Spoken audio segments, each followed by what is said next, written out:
You remember summers that felt endless, weeks that stretched, a single afternoon in childhood that contained what feels, in memory, like more living than entire months do now. And somewhere in the last few years, you notice something. Time is moving faster. Not slightly faster, dramatically faster.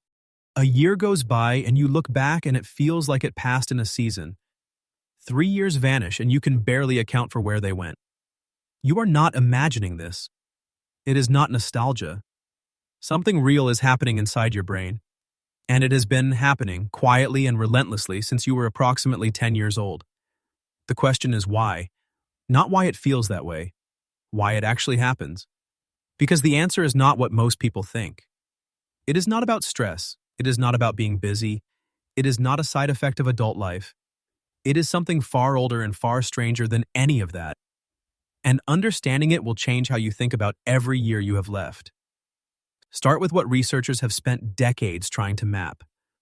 The subjective experience of time, the felt sense of duration, of moments stretching or contracting, of years seeming long or short, is not a fixed feature of consciousness. It is actively constructed by the brain, and the brain constructs it using one primary raw material: novelty. Neuroscientist David Eagleman, who has spent years studying the brain's relationship with time, describes the mechanism this way. Your brain does not experience time directly. It infers duration from the density of new memories. When a period of time contains many new experiences, many novel inputs, many moments worth encoding, the brain, looking back, reads that density as duration. The period feels long, rich, full. When a period contains little that is new, little worth encoding, the brain looks back and finds almost nothing, and nothing compresses. What felt like a month in the living becomes, in memory, a brief smear of sameness. This is the engine behind why childhood felt long. Not because time moved differently, because everything was new. Your brain was encountering the world for the first time. Every experience was unprecedented.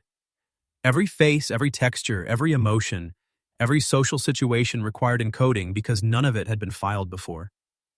The brain was working constantly. The memory formation was dense and continuous.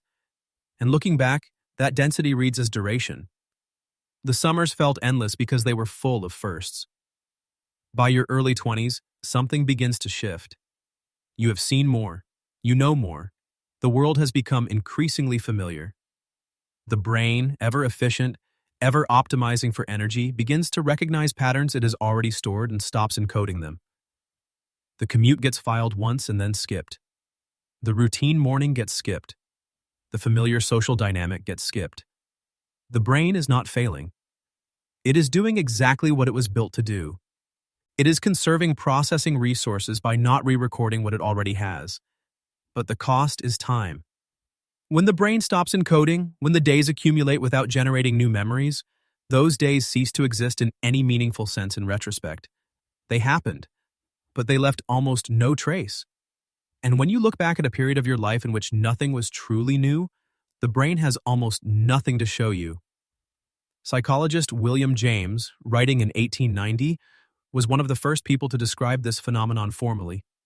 He observed that the apparent speed of time's passage increases with age, and he attributed it to the progressive narrowing of new experience. The young person, he wrote, lives in an expanding world. The older person lives increasingly in a contracted one, not because the world is smaller, but because so much of it has been seen before. What is new generates memory. What is familiar generates nothing. And it is memory that gives time its felt weight. This is why a week of travel in an unfamiliar country can feel, in retrospect, longer than 3 months of ordinary routine. The travel week is dense with firsts: new streets, new food, new language sounds, new social dynamics, new navigation problems. The brain is encoding constantly, and that density later reads as duration. Psychologist and time perception researcher Marc Wittmann has studied how the ratio of new time to total, lived time creates the felt sense of duration. When you are 5 years old, 1 year represents 20% of your entire lived experience. It is enormous in proportion. When you are 40, 1 year represents 2.5% of your life. The same absolute duration feels radically different in relation to the life it is a part of. Each passing year is proportionally smaller, and the brain, calibrated to proportion as much as to absolute duration, feels it shrink. The year you are living now is, relative to the total span of your experience, a smaller unit than any year you have previously lived, and it will only continue to shrink. Every year from here adds to the denominator without adding to the numerator in any way that changes the ratio. The math compounds, and the felt speed of life compounds with it.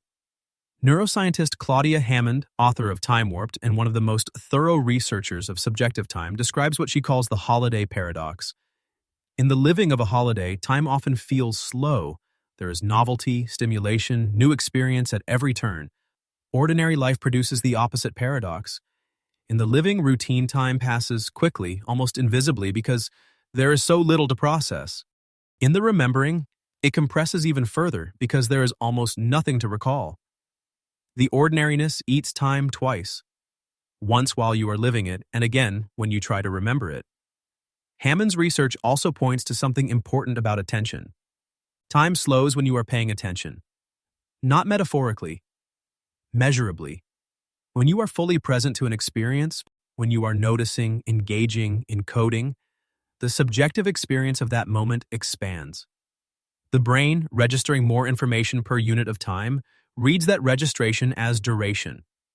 Attention is the mechanism by which moments become memories, and memories are the mechanism by which duration is felt. Which means that the acceleration you are experiencing is, in a very real sense, an attention problem.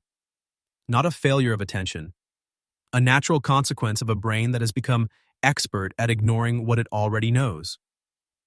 Every year of experience makes the brain more efficient at filtering out the familiar, and the more efficient it becomes, the less it encodes.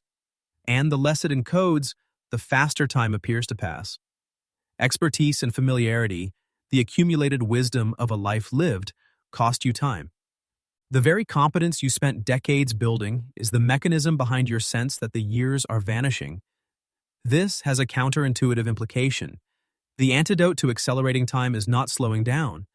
It is not rest. It is not simplicity.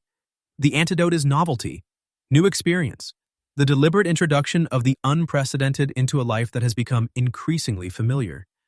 Not necessarily dramatic novelty, not necessarily travel or radical change.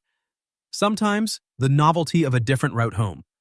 A conversation with someone whose world is entirely different from yours. A skill attempted for the first time. A place visited without familiarity. Any input the brain cannot predict and therefore must encode. Any moment the brain has to actually pay attention to because it doesn't already know what comes next. These are the moments that generate memory. And memory is what gives time its weight. A life measured not in years but in new memories will feel longer than a life measured in years alone. Not longer in the exhausting sense, longer in the sense of having been more fully present, more fully inhabited, more fully yours. You remember those endless summers? You remember them because they were full of things your brain had never seen before. Every day was a first. Every experience had to be encoded because nothing like it existed in your files yet. The brain was building the world from scratch. And building takes time. And time, built slowly and carefully from new experience, stretches. You still have the ability to build time that way. Not in the same quantities as childhood. The world will never be as new as it was then. But in the margins, in the gaps between the familiar, in the small, deliberate choices to go somewhere new, or try something unknown, or notice something you have been passing without seeing, there is still time to be made, still density to be added, still moments the brain will actually keep. The summers don't have to keep shrinking, but it will take more than wishing. It will take the one thing your efficient, experienced, pattern-recognizing brain is most reluctant to do. It will take showing it something it hasn't seen before.